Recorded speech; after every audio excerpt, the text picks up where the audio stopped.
हाय मेरी YouTube family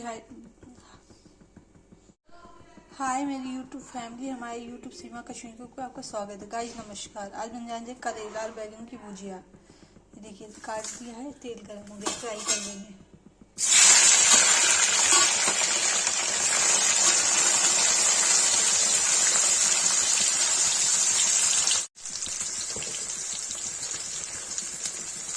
जैसे नमक डालते हैं, चला देंगे,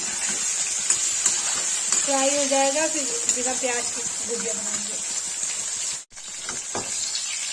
फ्राई हो गया, निकाल देंगे। फ्राई देखिए निकाल दिया है और तेल डाल देंगे।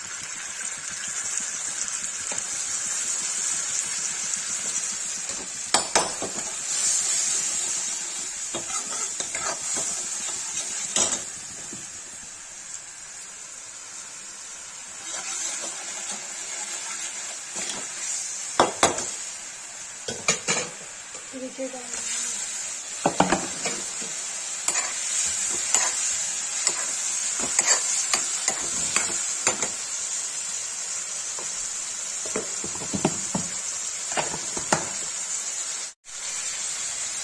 मसाला डाल देंगे,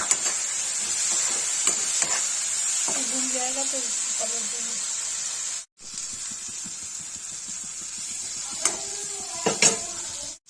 देखिए बन गया, पलट देंगे। भाई देखिए करेले की भुजिया बन गई है। जिसको ये रेसिपी पसंद I like comment share subscribe जो करें।